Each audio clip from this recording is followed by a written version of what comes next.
Good morning. Cargill is pleased to be a part of this year's proceedings. Cargill's aspiration as a company is to be the global leader in nourishing people. This link between diet and our health is critically important.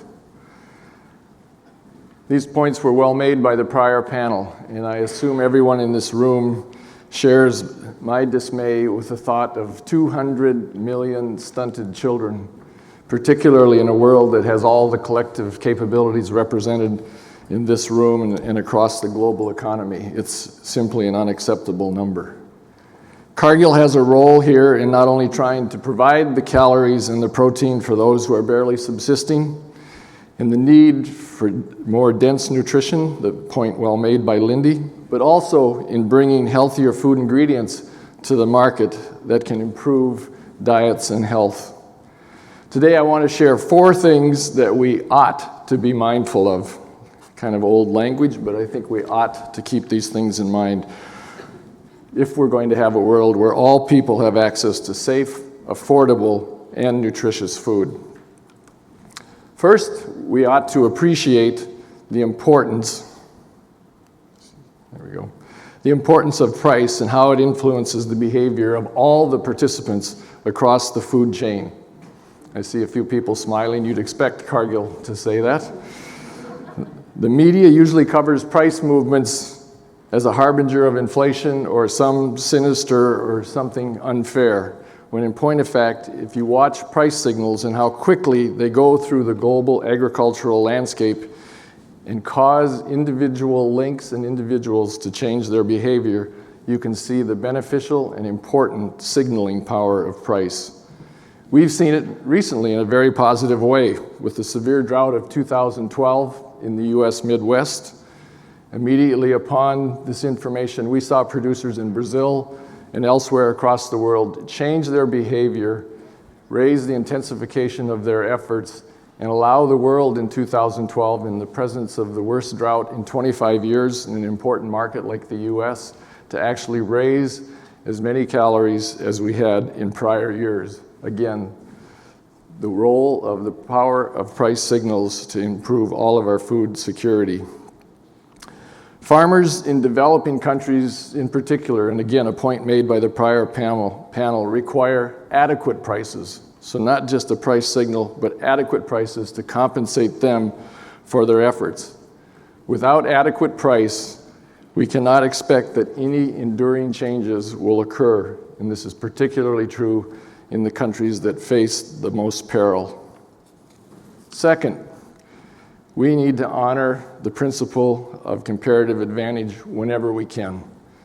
If all farmers plant the crops best suited for their growing conditions and then trade with others, food will be produced in the most economical way and, importantly, in the most environmentally sustainable way.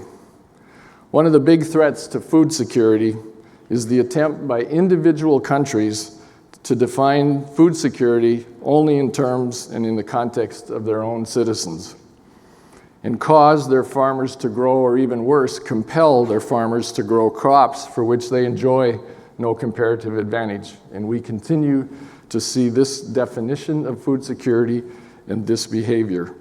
And through tools such as tax policy or import duties or other means, compel their farmers to plant crops for which they enjoy no comparative advantage given their climate and soils.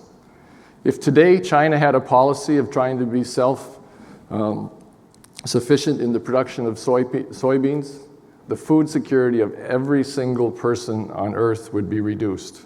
The Chinese enjoy an enormous comparative advantage in the production of wheat, rice, and corn, starch crops, and by trading with the Brazilians, the Argentines, and others and allowing them to exploit their comparative advantage, all of our security is improved. Third, we need to be excited about and recognize the importance and the power of emulation to meaningfully raising our food security and our wellness. Emulation is the route by which innovation raises the human well-being. Much of the progress that we've seen in agriculture over the last 50 years is the direct result of the most adventuresome producers adopting an untried practice perfecting it, and ultimately proving its economic viability, and then importantly, helping to disseminate that learning. So emulation is about finding a leader, a few leaders in a host of areas, from water conservation to better nutrition, to soil preservation, to the reduction of the use of chemicals in the production of our foods. The list can go on.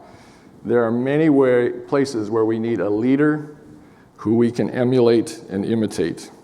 We ought to never underestimate the power of finding that leader who will do that early experimentation, demonstrate leadership, and most importantly, share and propagate their learnings.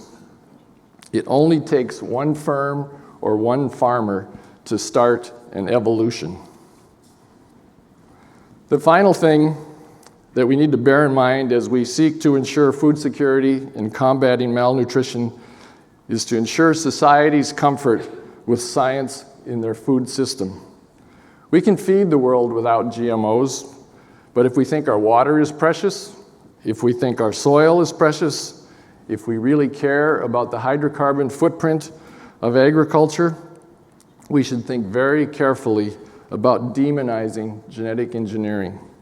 Technology is not just important to producing more in a more sustainable way, but also to our ability to improve human health by enhancing food safety and nutrition, the reduction of waste, and the increase in global agricultural resilience. These exact words were used by the panelists. Whether it's the recently approved GMO potato that doesn't bruise and could keep 3 billion pounds of potatoes satisfactory for human consumption rather than being discarded, to the GMO Arctic apple that avoids and resists browning when sliced. We need to be enlisting and engaging the citizens and governments of the environmental and the nutritional and the economic benefits of science in our food system. Amongst many others, the 4 things I've just covered are important as we go forward and confront the challenge of ensuring adequate nutrition, safe nutrition, and affordable nutrition for all. Finding solutions to end hunger and reverse the consequences of poor nutrition requires 3 important behaviors: trust, transparency, and collaboration amongst all of the stakeholders and participants in our global food system. Working together, we can do this. Thank you.